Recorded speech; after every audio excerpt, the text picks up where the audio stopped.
नमस्कार दोस्तों, आज मैं आपको अपने प्रिय लेखक, वैसे तो बहुत से प्रिय लेखक हैं, अभी ज़रा देर पहले मैंने आपको उषा जी की रचनाएं सुनाई, उषा किरण खान की, मतलब उनके उपन्यास अंश का पाठ अदन हिंडोला और अद्भुत है और आगे भी सुनाऊंगी।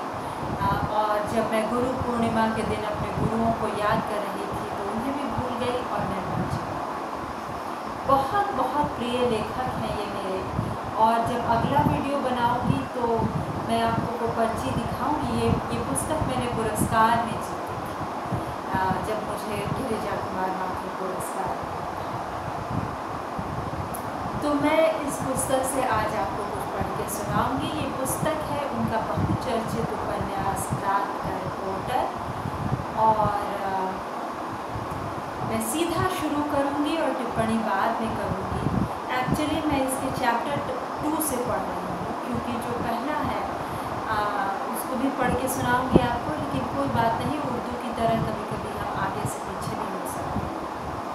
वह लाइब्रेरी की तरफ चलने लगा, कोई उसका पीछा नहीं कर रहा था, सिवाय उस डर के जो वह सज्जन उसके पास छोड़ गया। 37 साल की उम्र में उसने तरह तरह के डर भोगे थे, लेकिन वे उसके भीतर थे और उन्हें टोकने के लिए उसे नंगी सड़क पर पीछे मुड़ मुड़ कर नहीं देखना पड़ता था। किंतु वह एक बिल्कुल नए किस्म का डर था, जिसका मतलब किसी भी शब्दकोश में नहीं था। उसका सीधा संबंध उसकी जन्मपत्री से था, जो उनकी फाइलों में बंद थी और जिसे वे कभी भी खोल सकते थे। वे सब निजी और प्राइवेट भेद, जिन्हें वह अब तक अपने अंधेरे में गुमता आया था, सहसा थिगलियों की तरह बाहर निकल आए थे, अपनी गंध और गंदगी के साथ, जिसे कोई भी बाहर से देख सकता था, सूंघ सकता था। वह डर एक तरह का कोढ़ था, बाहर सितंबर की धूप में बेलौस चमकता हुआ। हर कदम पर भ्रम होता था, लोग सशंकित निगाहों से उसे देख रहे हैं, अपने कपड़े बचाकर किनारे से निकल जाते हैं। उसकी बू सीधी आत्मा से बाहर आती है, जैसे पसीने की गंध शरीर से। खुद को उसका पता नहीं चलता, लेकिन बाहर के लोग उसे एकदम सूंघ लेते हैं, चाहे वह मीलों दूर फोन पर ही क्यों न बात कर रहा।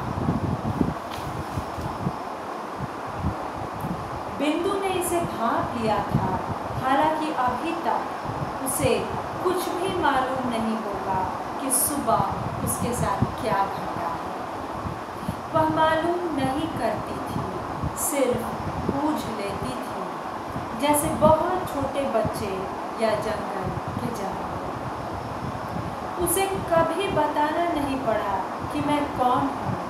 3 वर्षों के दौरान एक बार भी उसने कभी नहीं पूछा कि उसके जीवन में मेरी सच्चाई कितनी है, कितनी दूर जाती है, उसमें कितना झूठ दबा है। मैंने उसे कुछ नहीं बताया, इसलिए नहीं कि मैं उससे कुछ छिपाना चाहता था, बल्कि इसलिए कि जब वह उससे मिलता था, उसे लगता था वह एक निगाह में उसके आर पार देख लेती है। वह शहर के बीच ऐसे चलती थी जैसे कुमाऊं जंगलों में रहने वाले बनैले रास्ते। पता भी नहीं चलता था कि वह तुमसे कितनी आगे है या कहीं पीछे से तुम्हें देख रही है। शायद यही कारण था कि उसके पब्लिशिंग हाउस में पक्षियों, पशुओं और वन्य स्थलों से संबंध रखने वाली जितनी पांडुलिपियाँ आती थीं, चीफ एडिटर उन्हें सीधे उसकी मेज़ पर भेज देते थे। रात की अंधेरी घड़ियों में वह अक्सर उनकी बात करती थी। क्या कभी ऐसा नहीं हो सकता कि वे दोनों कहीं साथ जा सकें? कान्हा, किसली, कॉर्बेट पार्क, ओरछा, ये सब तमाम जगहों पे मैं भी जाना चाहती हूँ। सॉरी, भीष्म बोले। वह उसके पास लेटा रहता सरकारी बंगले के अकेले कमरे में, जहाँ बाकी कमरों में उसकी माँ और उसके पिता और उसकी बहन रहते थे, और बिंदु अपने कमरे में उसके साथ लेटे हुए वह जान लेती कि यह इच्छा असंभव है उन अनेक इच्छाओं की तरह जो न सही होती हैं न गलत, सिर्फ संभावनाहीन होती हैं। फिर भी हम उन्हें जगाते हैं, सपनों में उतारते हैं, जहाँ उतरते ही वे उम्मीद के अंधेरे तल को छूने लगती हैं। इच्छा और आशा दोनों अलग माँओं से जन्म लेने पर भी जुड़वा बहनों से दिखाई देने लगती है। लेकिन यह शुरू के दिनों की बात है। बाद के दिनों में वे एक साथ कई शहरों में गए थे, रेल में जाते थे। वह कभी बीच के स्टेशन पर चाय लाने के लिए उतर जाता तो वह खिड़की से बाहर देखती रहती, और जब वह चाय की कुल्हड़ लेकर लौटता तो वह कहती, और तब वह अचानक बीच सड़क में खड़ा हो गया। मैं ये सब बातें क्यों याद कर रहा हूँ? क्या मेरे साथ कुछ होने वाला है कि मैं पिछली ज़िंदगी को दोहरा रहा हूँ? उसने जल्दी से सड़क पार की और लाइब्रेरी में चला गया। बाहर कैंटीन में 2-3 लड़के बैठे थे। बरामदे में फ्रिज की मशीन लगी थी। टोटी खोलकर उसने ठंडा पानी पिया, फिर अंदर चला गया। कोने में अपनी मेज़ के आगे बैठ गया, जहाँ उसके कागज़, कॉपियाँ और नोट्स रखे थे। पीछे की तरफ एक टाइपिस्ट मंद गति में बराबर टाइप करती जाती थी, जिसकी खट खट लाइब्रेरी के सन्नाटे का हिस्सा जान पड़ती थी। और जब वह कुछ देर के लिए रुक जाती तो मेज़ों पर बैठे लोग कुछ असमंजस में एक दूसरे को देखने लगते, जल्दी जल्दी अपनी पत्रिकाओं और अखबारों के पन्ने पलटने लगते। यह अच्छा हुआ कि वह टेलीफोन बूथ के बाहर नहीं खड़ा रहा। बाहर कुछ भी हो सकता था, यहाँ लाइब्रेरी के भीतर मैं सुरक्षित हूँ। यहाँ किसी को अंदेशा नहीं होगा कि मैं अभी कुछ देर पहले किस आदमी के साथ गया था, उससे क्या बातचीत हुई थी, किस व्यक्ति का कार्ड मेरी जेब में था। यह दोपहर की सुरक्षित और मृत खड़ी थी। लोग अपनी अपनी मेज़ों पर झुके थे। चारों तरफ किताबों की अलमारियाँ थीं।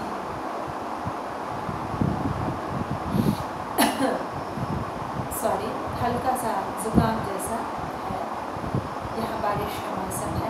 चारों तरफ किताबों की अलमारियाँ थीं। बाहर की उजली और ख़तरनाक दुनिया को भीतर के अंधेरे कोनों में बैठे उड़ते प्राणियों से अलग करती हैं। शीशे की खिड़कियों के बाहर खजूर के पेड़ हवा में झूमते रहते।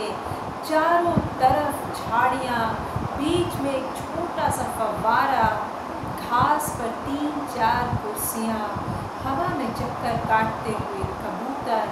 लाइब्रेरी के उस कोने में जहाँ वह बैठकर काम करता था, बाहर का समूचा दृश्य एक स्टिल लाइफ की तरह दिखाई देता था, जिसमें उस डर के लिए कोई जगह नहीं थी। उसने अपनी छाती की हड्डियों को डेस्क से सटा लिया। वह उसकी धुकधुकी में धीरे धीरे हिल रही थी। बस्तर के नोट्स भी हिल रहे थे। कांच की खिड़की पर एक चील की छाया पता नहीं कितनी देर से छिटकी थी, और जब उसने ध्यान से उसे देखा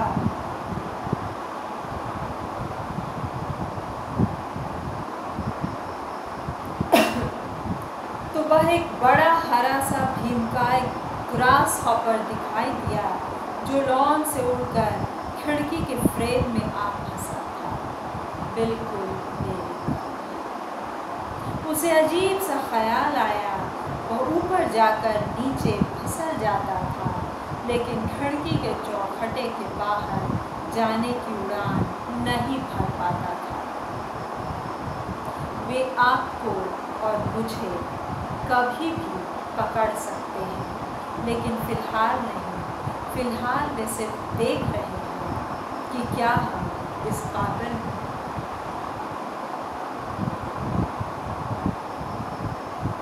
हम इतनी चीज़ों के काबिल होते हैं जो हमारे साथ घटती है। क्या एक दुखद विवाह के बाद मैं इस काबिल था कि बिंदु से प्रेम कर सकूं?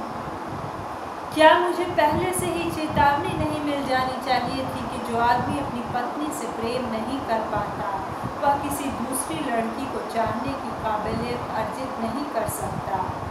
नहीं, काबिलियत कोई कसौटी नहीं कि हम क्या करते हैं और क्या करने के योग्य हैं। वे अगर अनूप भाई को पकड़ सकते हैं तो मुझ जैसे पत्रकार को? सहसा वह रुक गया। क्या इस आदमी पर भरोसा किया जा सकता है? कोई सबूत नहीं कि वह पुलिस का आदमी न हो जो सिर्फ मुझे टोहने आया था। मैंने उसे सिर्फ एक बार अनूप भाई के घर देखा था। अगर मुझ पर इतना ही संदेह था तो मुझे बस्तर जाने से पहले ही क्यों नहीं रोक लिया? वे कम से कम मेरे घर की तलाशी तो ले सकते थे। क्या मालूम ली हो? माँ घर के एक कमरे में पड़ी रहती है और घर का दरवाज़ा खुला रहता है। वे कभी भी रात को आकर सारा घर छान सकते हैं और माँ को पता भी नहीं चलेगा।